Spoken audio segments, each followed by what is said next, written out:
Shan, are you those you going back to your parents' house this week? Yeah, I'm going to check on Mom. I go with you. I've seen your mom since our wedding. I've seen your mom since our wedding 2 years ago. Can you stay home? Mom couldn't relax with you. As usual, I was turned down. Sharon lost her father to illness when she was in junior high school. Her mother, who had raised Sharon single-handedly, lives in a rural area running a small cafe, and she's not in good health due to her asthma. Sharon always goes back home during her long weekends from work, concerned about her mom, but she never took me along for some reason. Oh, why? I'm technically your son, even if just by marriage, right? Just do as I say, please.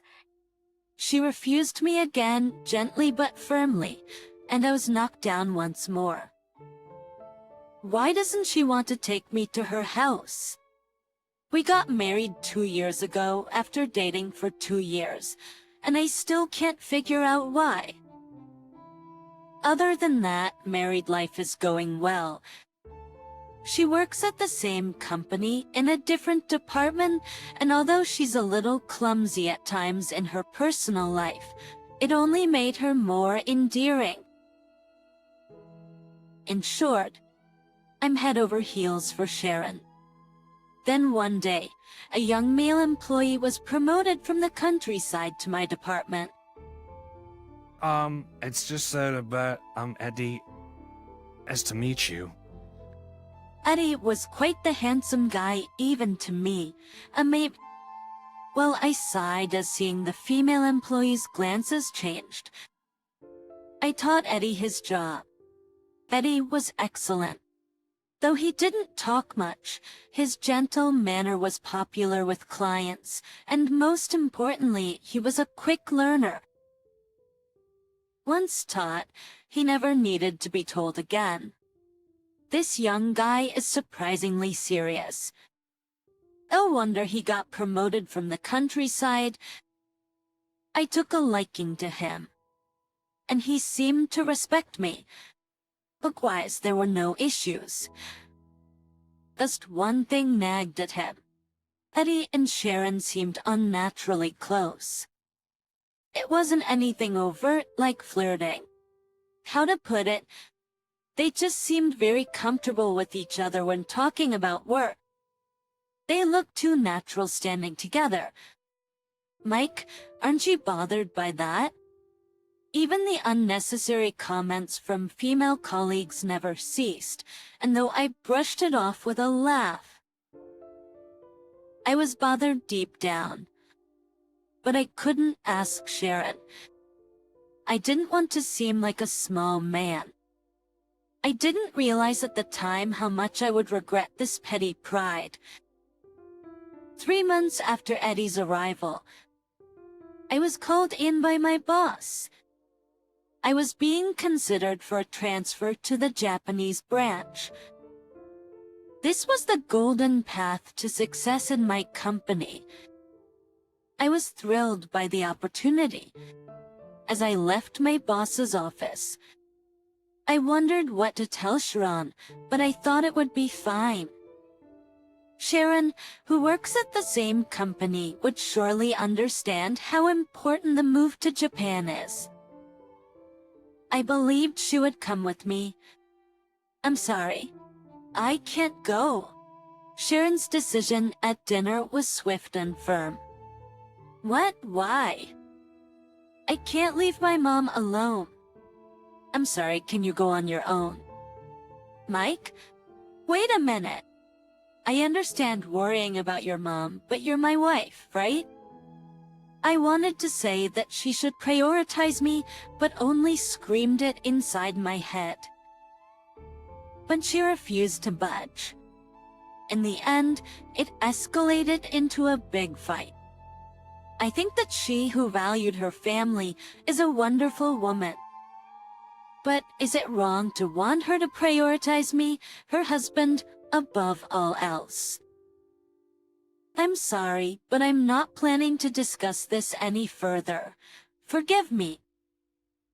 After those words, to my surprise, she left the house. She's probably going to stay in a hotel. I didn't chase after her. I wanted to be alone to cool my head. The next day, I went straight to the Human Resources Department when I arrived at the office. Sharon hasn't answered any of my calls since last night, and all my messages remain unread. I was going to tell her that I wanted her to come home today, but she wasn't there. Hearing this, I sadly left the place. Sharon, are you that angry? Why? I was waiting for the elevator while grumbling within myself. I was called from behind, Mr. Mike. Spinning around. Eddie was standing there. He asked me if I had a moment, and we entered the break room where the vending machines are. Sharon's at my apartment. He suddenly said that, and I didn't understand what he meant. What? Son, what do you mean? What I mean is exactly that. Sharon is with me. She says she doesn't want to go back to you. He said it mockingly, but I still couldn't understand what he meant.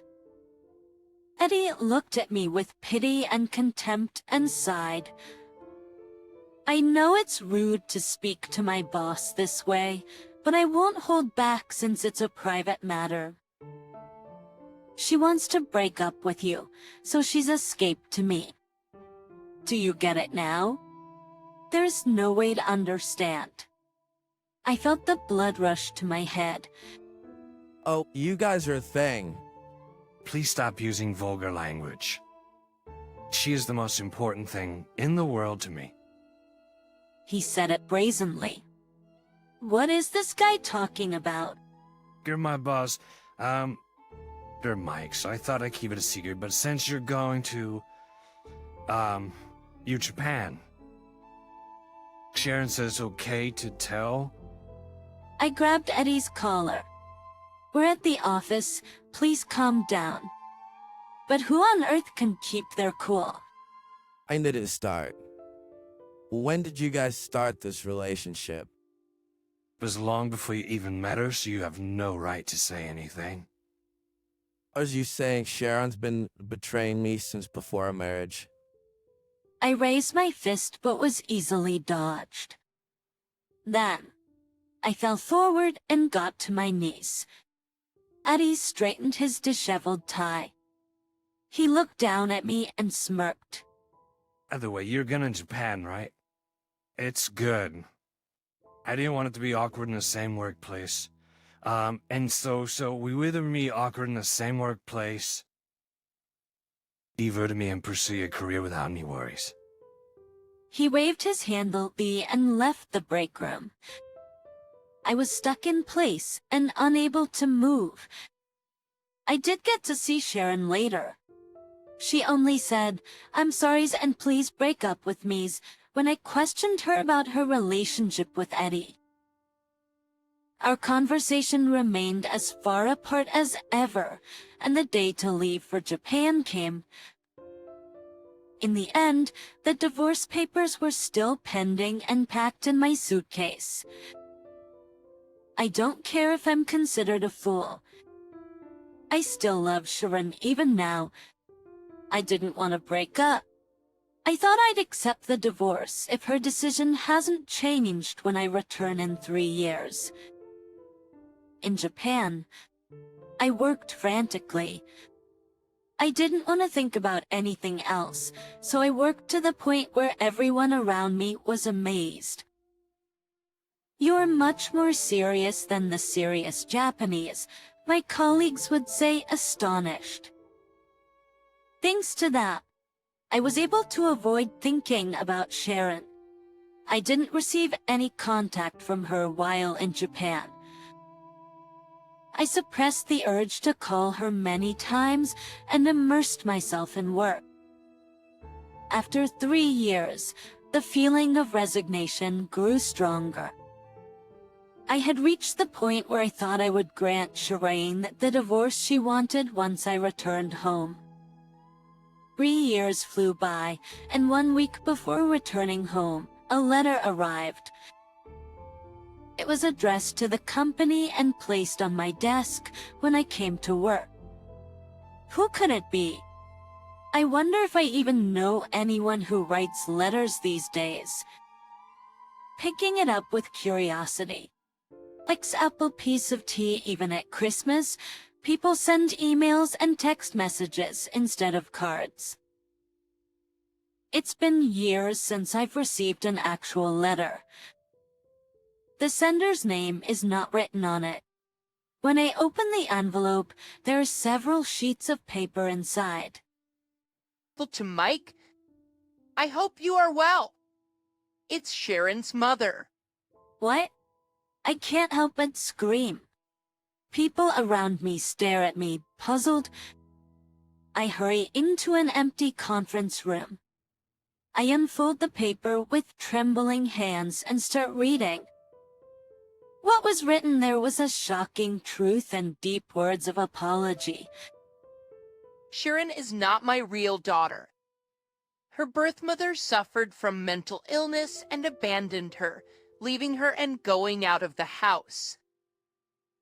I, who remarried her father, have raised Sharon as if she were my real daughter. She has always been grateful for that. That's why she couldn't leave me, who is weak, and she didn't follow you. Mike, I'm truly sorry. But the letter contained even more surprising truth. When I finished reading, I was so stunned that I crumbled to the spot. If this is true, I must go back and meet Sharon and Eddie. A week later, after returning, I headed straight for the company. The letter said that Sharon quit the company when I went to Japan. So it was not Sharon I wanted to see, but Eddie. I headed straight to Eddie's desk, briefly greeting my boss. It was just about lunchtime. I finally reached Eddie, annoyed by the employees who talked to me every time I passed by. Eddie looked at me in surprise. I have something to talk about. As I say that, Eddie obediently stands up and follows me.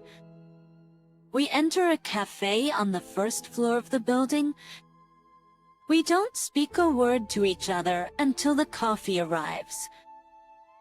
You're Sharon's brother, aren't you? As I say this quietly, shock runs across his face. A man who is usually so calm showed his first signs of being flustered. I got a letter from your mom. As I say this, I take the letter from my bag and hand it to him. At drinking a cup of coffee, I wait until he finishes reading. About halfway through, he looks up and sighs. I'm sorry for keeping it a secret. He apologizes, bowing his head deeply. I look at his crown with mixed feelings. Eddie and Sharon are half-siblings. Eddie is a son that came into existence when his mom remarried Sharon's dad. They seem to have been close siblings.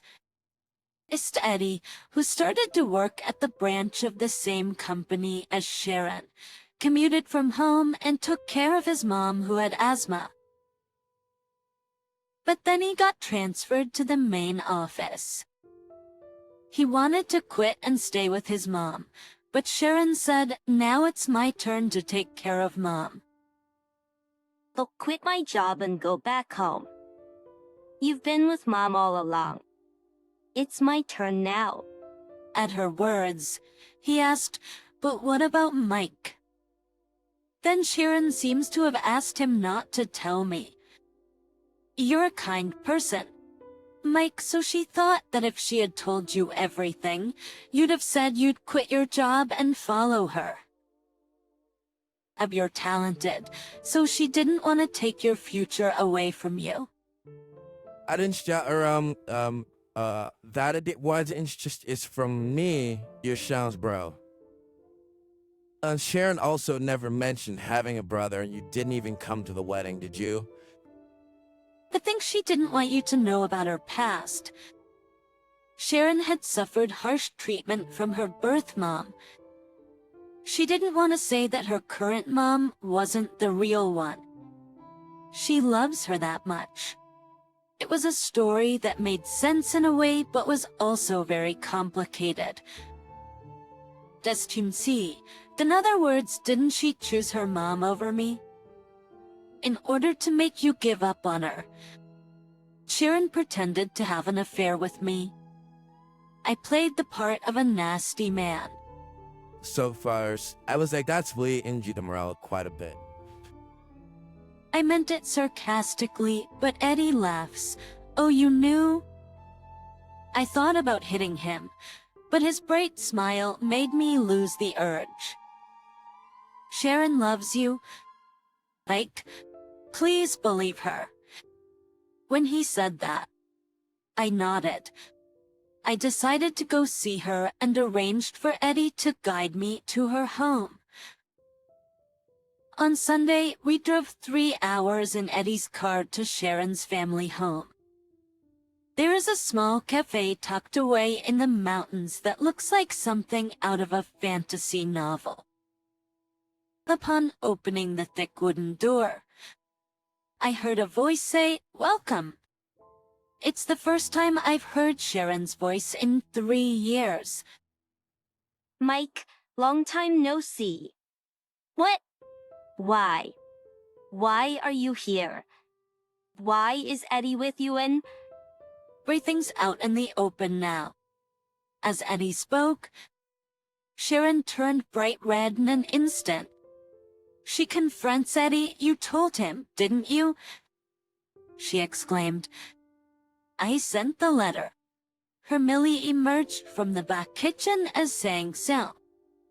I don't want you to lose someone you care about by telling a stupid lie, especially when it's for my sake. It's unbearable. As she patted Sharon's shoulder, she bowed her head to me. I also bowed and stood in front of Sharon. Before I could say anything, my hands reached out. I hugged Sharon, who shivered with a startle, as hard as I could. The customers looked at us in shock, but I didn't care at all. Having Sharon in my arms, I was so happy I could cry. Since then, we've been a long-distance married couple. Sharon lives with her mill, and I came back to my town. I'm planning to bring Sharon and her mill here, but since the country air is better for asthma, Sharon has been coming to me for the weekends. We've been doing a weekend marriage. That's when she asked me, "Is that okay?" I replied, "Just promise me one thing, never lie to me again." That's how we got to where we are now. It's all well and good, but for some reason, Eddie has moved into my apartment and we're living together. I'll go back to Mom's on weekends, so I won't bother you. Okay. And with that, he pushed his way in. Thanks to that, we've become good friends. Having never had a brother, it felt like I had gained a younger one, and I am happy. I don't know when Sharon and I will live together again, but thanks to Eddie, I'm not lonely. So, we intend to wait forever for the day when Sharon agrees and returns to my side.